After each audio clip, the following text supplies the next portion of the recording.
Welcome to the Green Alliance podcast. We are the charity and think tank dedicated to achieving ambitious leadership for the environment.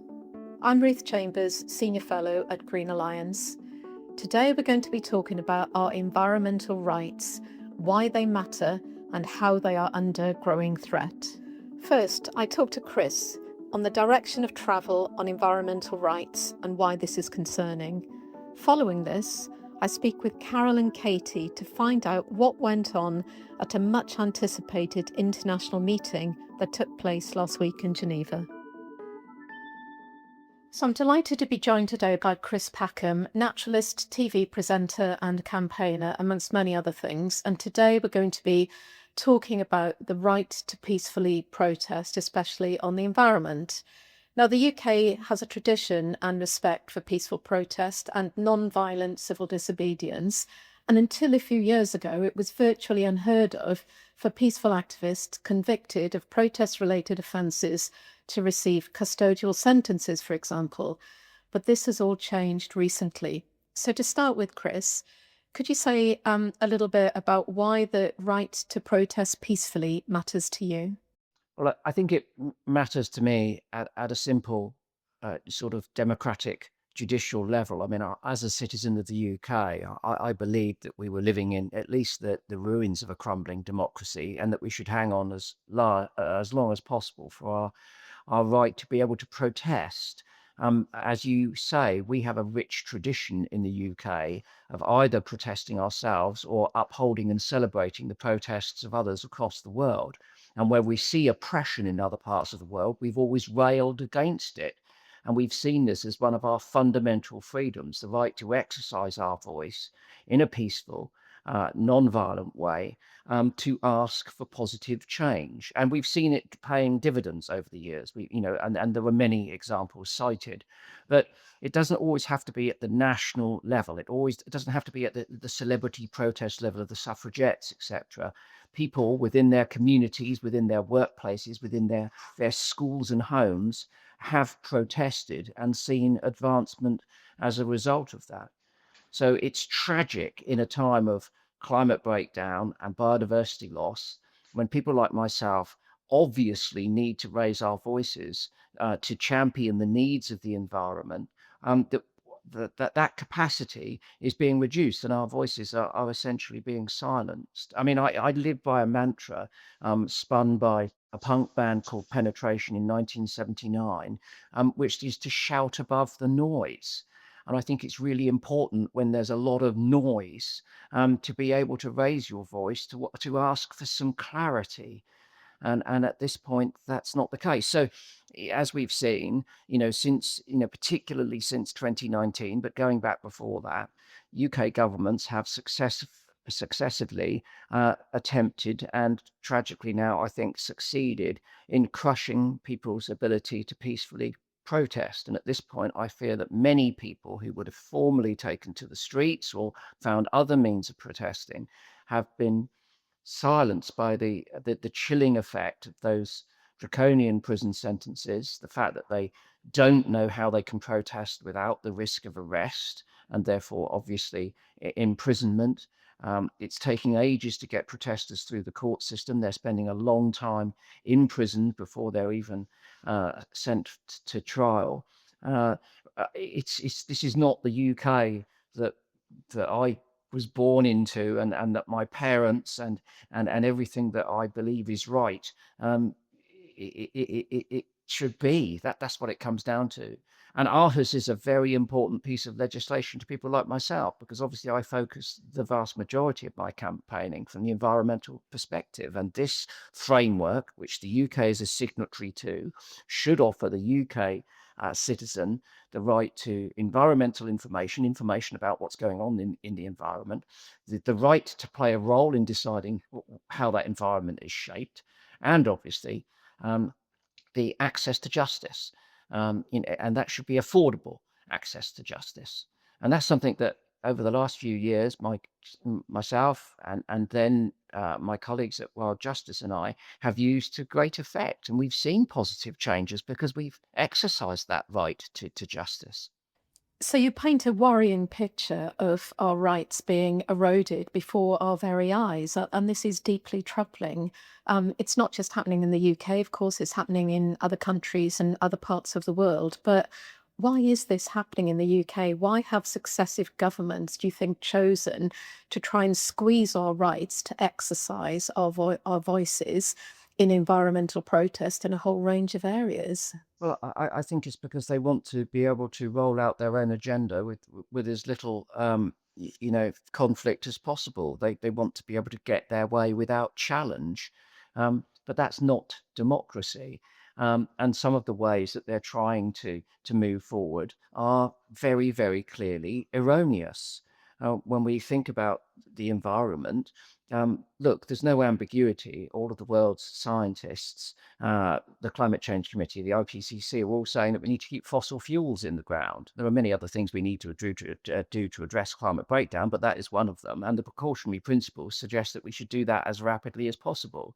So therefore, if the government continue to invest huge subsidies in fossil fuel companies, allow them to make ghastly profits, and then open up more areas for them to continue to exploit fossil fuels, it's only right that citizens who have a grave concern about their future and that of their children and grandchildren should be able to stand up and say, hold on a moment, before we do this, let's consider the ramifications.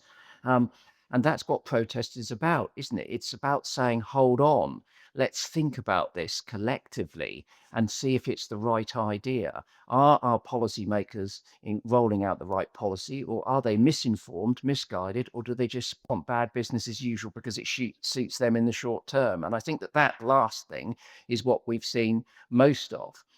And the previous Conservative government wanted to ride roughshod over environmental protection because they wanted to make as much money as possible out of that process. And now the incumbent Labour government that have stormed to power with a massive majority and a mandate for change, who we all hoped would be a breath of fresh air, have unfortunately not repealed any of the restrictive legislation that the Tories put in. In fact, they've made things even worse. And this is ironic, given that they're headed up by a former human rights lawyer. This was not what we're expecting. So I suppose our disappointment is exaggerated by the fact that we had hoped that this administration would help us, and in fact, it's hindered us further. It's frankly disgusting, and it won't.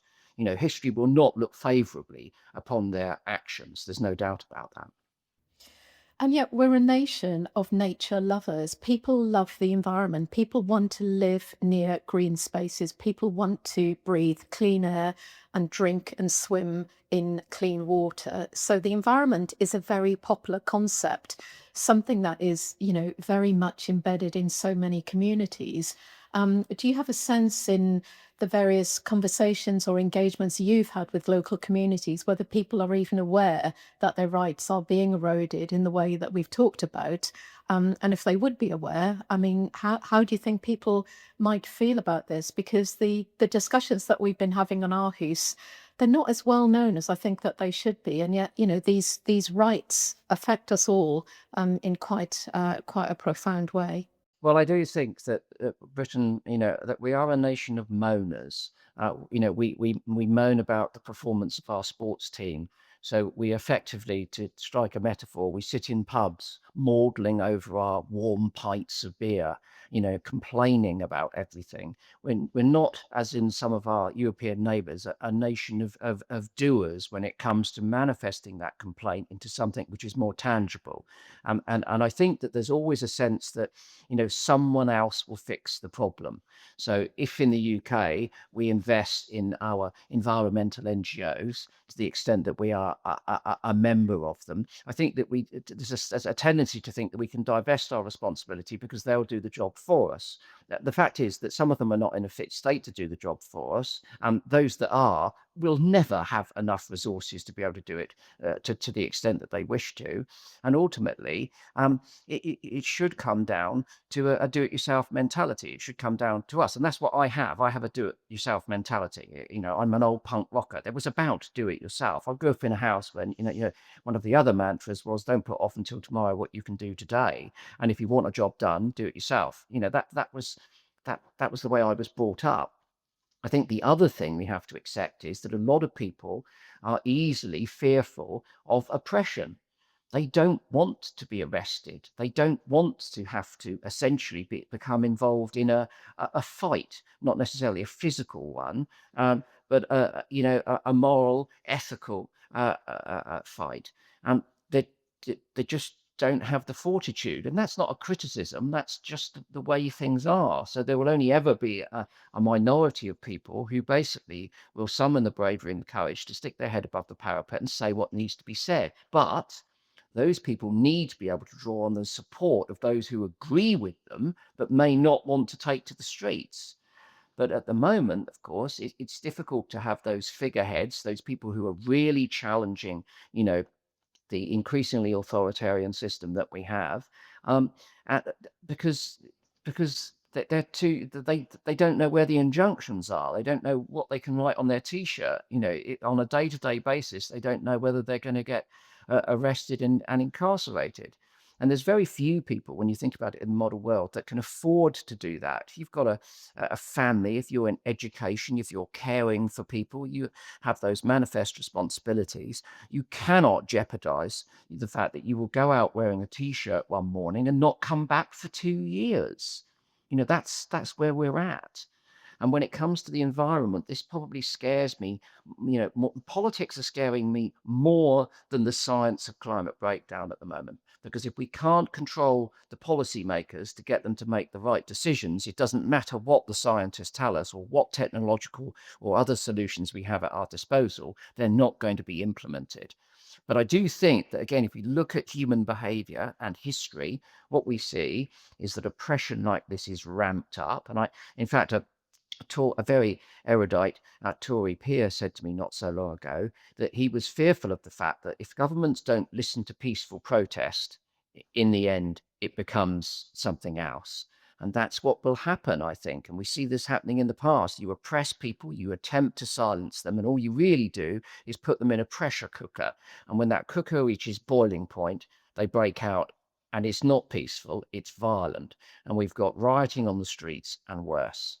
And that is the danger that any government faces for not listening to public protest. There's an arrogance there, but it's guided by this insane short-termism. It's all about staying in power. And those staying in power is a term of 5 years, which is not something that allows governments to implement the sorts of policies that we need to restructure, rebuild, and restore the environment, because that can't be done in 5 years.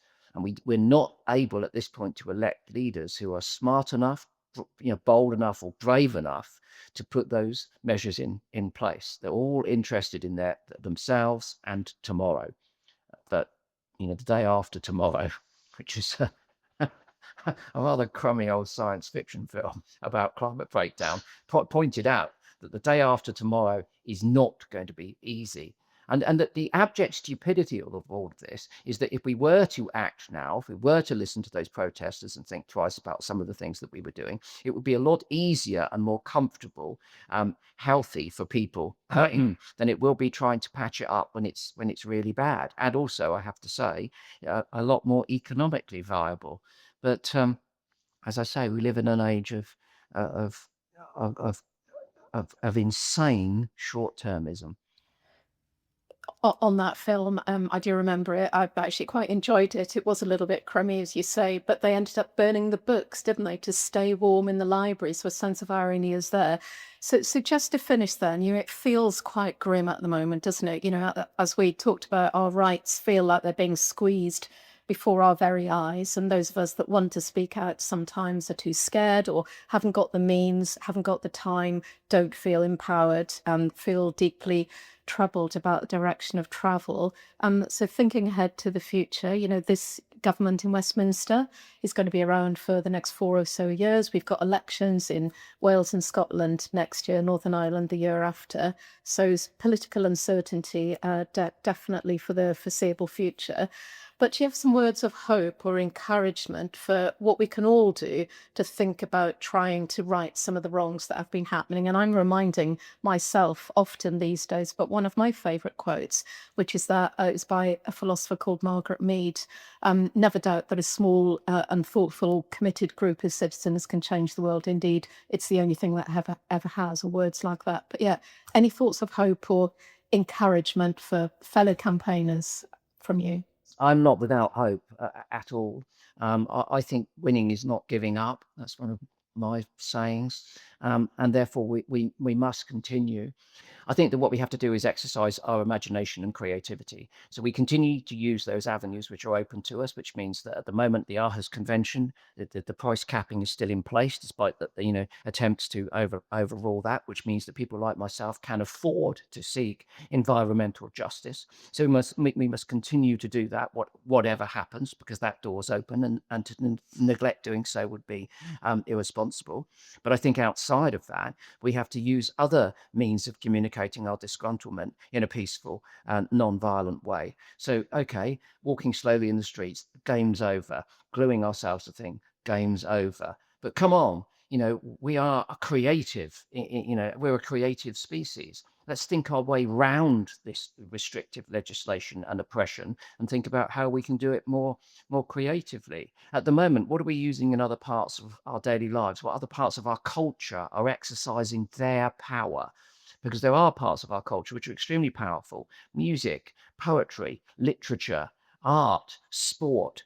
None of these I think are being thoroughly explored at the moment when it comes to raising these issues. Imagine climate breakdown was exacting a terrible impact far more rapidly on our ability to, I don't know, play football around the world. Imagine if all of those football stadiums stood up, and in order to protect their interest in their so-called beautiful game, they were to call upon governments to take action to protect it, because that's what it's going to come down to. Climate breakdown is not going to just be selective in who it impacts. It's going to impact everyone and all of our lives, and with increasing gravity, and it's going to be extremely destructive. So I think, yeah, there's plenty of hope. We've just got to rub our heads together and come up with some other ideas. If we can't outwit a bunch of authoritarian short-termists who are trying to do everything they can to shut down the truth, then then we don't then we need to re-evolve, because I know we can do that. We're smarter than they are. That's why we are the protesters and they're the poor policymakers. If they were smarter than us, they'd be making good policy, wouldn't they? But they're not. So come on, let's get our heads together and find ways of doing that. There are all sorts of ways to communicate, and we're not exercising those at the moment. So we need a communication strategy in place which allows us to speak with authority and guarantee that we can deliver the truth and the urgency about our crisis to a wider world. And we can't trust mainstream or billionaire press media to do that for us. We've got to take control and do it ourselves. Come on, this is like being in the end of 1976 and 77. We've got to, scrimp and save and buy a cheap guitar, practice in a lock-up garage, and change UK culture as punk rock did. And if a bunch of kids could do that in garages, singing about girlfriends they didn't even have, I'm sure that the climate movement around the world, faced with the possible extinction of millions of species and a significant threat to our own, can come up with the gusto, the impetus, the creativity, the imagination, and the need to do so. On that note, Chris, thanks so much for joining our podcast. It's been great to have you. Thank you. As Chris mentioned, the Aarhus Convention is a hot topic.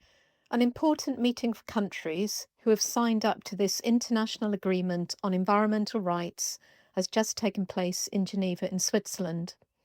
What happened there is very relevant to some of the themes that Chris and I discussed. The UK was in the hot seat for its non-compliance with the convention. So I'm delighted to be joined today by two people who know the Aarhus Convention better than most. A really warm welcome to Carol Day, a solicitor from environmental law firm Lee Day, who also advises the RSPB on access to environmental justice work, and Katie de Kauwe, a senior lawyer at Friends of the Earth. Welcome both. And you've just got back from Geneva, where countries who were parties to the convention gathered last week, including the UK. We can't wait to get your update on what happened. But first, Carol, I was wondering if you could tell us what the Aarhus Convention is and what the UK's role in it has been to date. Of course, and first of all, thank you very much for inviting me onto the podcast. Delighted to be here. Yes, the Aarhus Convention is an international convention, so called because it was adopted in the Danish city of Aarhus in 1998. There are 48 parties to it, and those parties include both the UK and the EU in its own right, and its 27 member states. And it covers environmental rights, broadly speaking, and many people will think, well, what are those and why do they matter? But they're really the kind of fundamental tools that we all rely on to help us protect the environment. So key environmental rights like the right to know, the right of access to information, public participation, very important rights to engage in the planning process, in the development of policy, and also development of legislation, which Katie will talk about a little later. And the right to challenge, the right to go to court to challenge the decisions or acts or omissions of public bodies, very important. Two other very crucial rights. Firstly, the Article 1, the sort of central heart of the convention really, is the right to a clean and healthy environment. So all of our right to breathe clean air, to swim or drink unpolluted water. And that right, it's acknowledged to also apply to future generations. So it's not just us, it's actually looking forward into the future as well. And then finally, an article to prevent the persecution or penalisation or harassment of environmental defenders, which has become very important in the UK recently, with the passage of pretty draconian laws looking to cramp down on peaceful environmental protest. Thanks, Carol. And I must say, I was shocked when I tuned into a little bit of the meeting in Geneva last week to see some of the testimonies from environmental activists from around the world, but also those from the UK as well. Katie, I'll come to you next, but I won't ask you to pick your favorite Aarhus, right? Because I'm sure that would be asking for your favorite meal or something similar. But I wanted to ask you about the right to access environmental justice in particular, and why that is so fundamentally important. Thank you, Ruth. And yes, thank you for the invitation to join you on this very exciting podcast.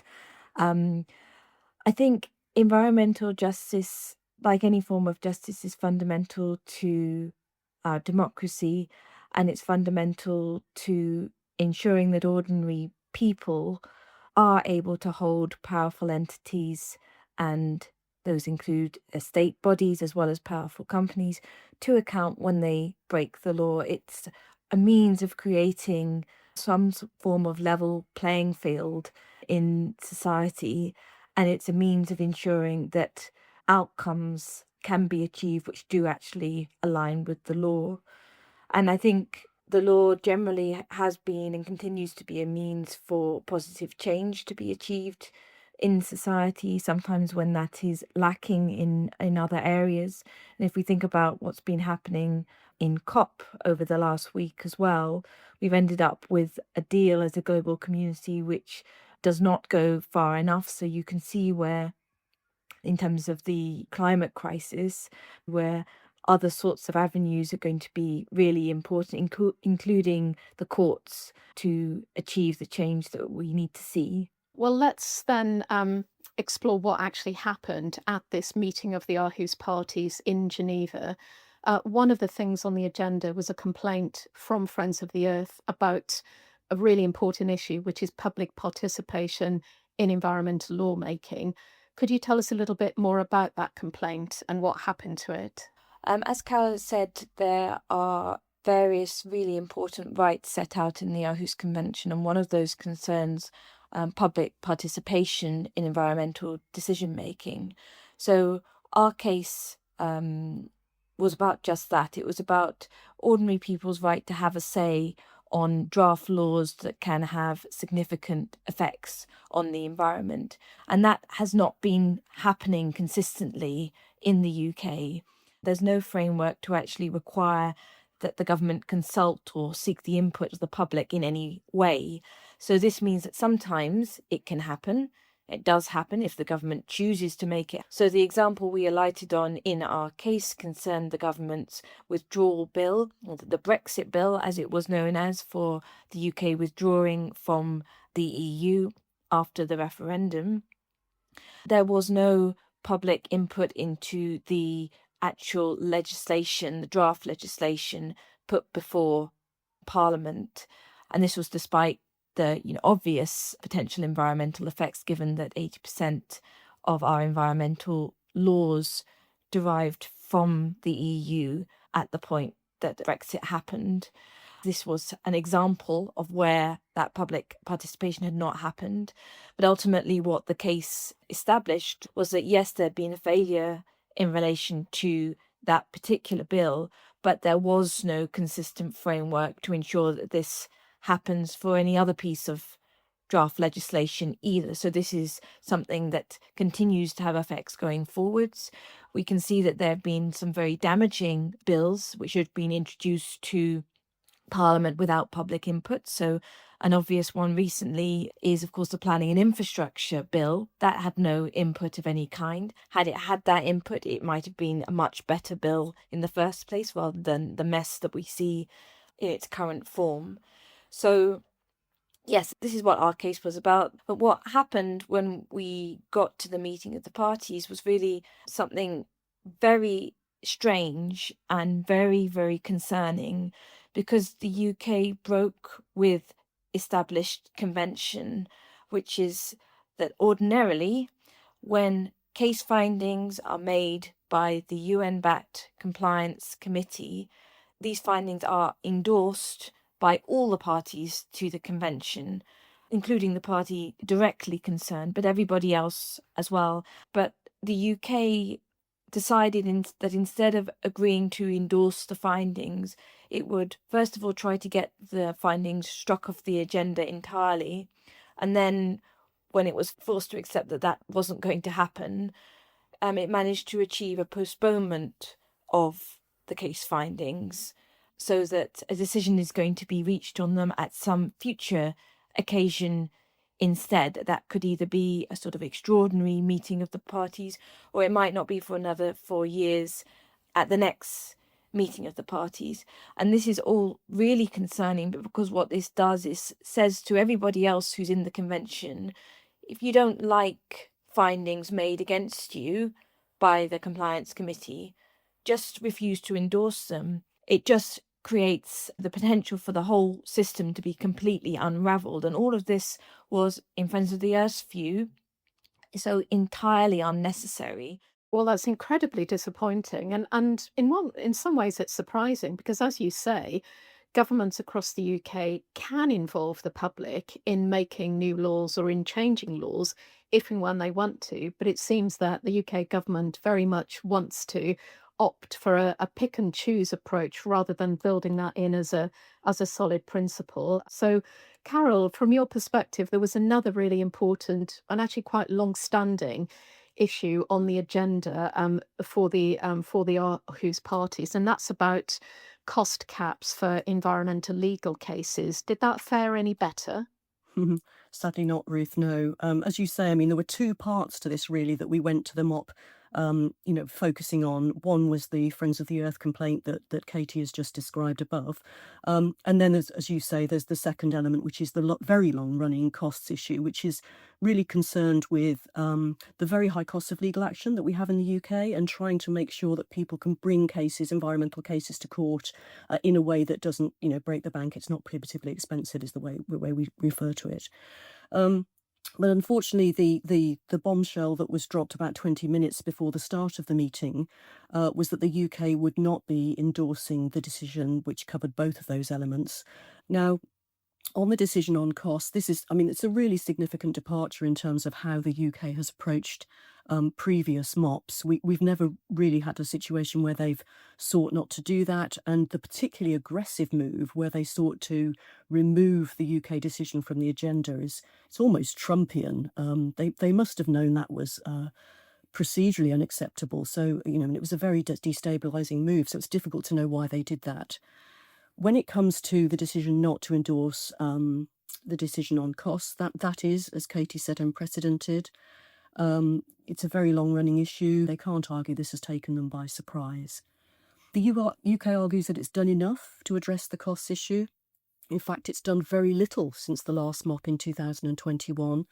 We had a consultation on costs issued last year, to which Wildlife and Countryside Link submitted a really lengthy and detailed response. And that report demonstrated that there's been a significant increase in the number of cases in which governments and independent bodies are applying to increase the default Aarhus cap, which operates for claimants in the court. The way that system works is that when you go to court as an individual or as a community group or an NGO, you get a limit on the amount of costs you have to pay to the other side if you lose. And that really gives claimants certainty when they're going into court. But there is a provision in the rules that defendants can apply to have that cap increased, and we've seen that applying more and more. And we called on the UK to adopt the model that operates in Northern Ireland, where basically the cap that claimants enjoy can only be moderated downwards, so that it makes it easier for people to go to court if they can't afford to pay even the £5,000 or £10,000 cap. And we haven't seen the courts in Northern Ireland being overwhelmed with environmental cases. The committee agreed with that finding, and they asked the UK to legislate accordingly. Now, that consultation closed a year ago, and the UK has not published a response. So we don't have any explanation or any evidential basis to understand why the UK adopted that position at the MOP, which is very difficult to understand. We can only assume that it forms part of the general desire to prevent people from bringing cases to court in the interests of growth. So let me just check I've got this right, because it is all pretty complicated stuff, and you've been involved with it for many, many years. So on the issue of costs, the UK refused to accept the findings of the independent and expert UN compliance committee. It only told you or outlined its position right before the meeting actually started. It succeeded in getting future consideration of that issue kicked into the long grass. And in amongst all of that, it actually put at risk some of the compliance decisions relating to other jurisdictions because of who knows whatever backroom deals might have been done. We don't know, but it appears that the parties were negotiating with each other. Have I got it right? Yes, and I mean, it's deeply disrespectful. You mentioned the independence and impartiality of the Compliance Committee. And of course, the Secretariat is chronically underfunded by the parties. And all of those committee members, they provide all of their time on an entirely voluntary basis. They take that responsibility very seriously. Their findings are universally clear, fair-minded, rationally argued, and they're evidence-based. Now, if the UK disagrees with those findings, it's incumbent on them to provide an explanation for that and something that goes simply beyond, we feel we've done enough. So let's move on to think about next steps and to kind of try and find any chink of light that there might have been, not necessarily at the meeting by the sounds of it. Katie, if we can finish with you, you've alluded to some of the things that could happen next, but would you be able to explain what the journey ahead might look like in terms of all of us that care about these really important environmental rights? I think it is good news that the Special Rapporteur on Environmental Defenders, Michelle Forst, was re-elected. So that is a positive. I think in terms of accountability as well, it was very important that an environmental activist from the UK, Talia Woodin, addressed the floor of the meeting of the party. So all the representatives of all the state parties to the convention heard her testimony on what exactly environmental protest in the UK can be like. Talia was actually strip searched for following her arrest for peaceful protest against HS2. And I think this sort of testimony is really necessary to shatter the illusion that still pervades amongst the international community that the UK is a country that fundamentally respects human rights and where such things as that would not happen. In fact, they are happening and they do happen. So that was important as well. Also, in terms of accountability, I mean, given the UK's attitude, as Carol has said, it was very important that the chair of the Aarhus Compliance Committee spoke candidly and honestly to the whole convention. about how approaches like the UK and the EU were seeking was disrespectful to the Compliance Committee. And also the Secretariat was very candid in the lack of funding that's actually been put forward by the parties. The parties have consistently refused en masse to adopt a mandatory model where they would have to pay, set amounts. So it would be quite interesting to know from the UK whether they have paid their share, given that they are down for, I think it's over $200,000. It sounds like, no, they may not have done. So yes, in terms of what happens next, we will continue to try to engage with the UK government over the findings on the public participation case in terms of the findings on costs as well. We will continue to push for the fact that in our Article 8 case on public participation, there is another way forwards, and hopefully the UK can be brought round to a more rational frame of mind when it comes to both of those decisions. I think it was certainly helpful that there was pushback from countries like Norway and Switzerland in terms of the UK's approach. Thanks, Katie, and thanks, Carol. It's been a heavy update today for the podcast, but it's really important that we were able to learn firsthand from your experiences at the meeting of the parties. So thanks so much for talking to us today. But much more than that, thanks so much for your leadership and your work in trying to ensure that the UK is a place that respects and furthers the rights of the Convention rather than ignores them. So thanks for your time today. It's been a total pleasure. Thank you very much. Thanks for listening. Look out for more episodes from Green Alliance on your podcast feed. You can subscribe on your favourite podcast app, or you can follow us at Green Alliance on LinkedIn and Blue Sky. Use the hashtag Green Alliance Podcast to join the conversation and share thoughts, questions and ideas. See you next time.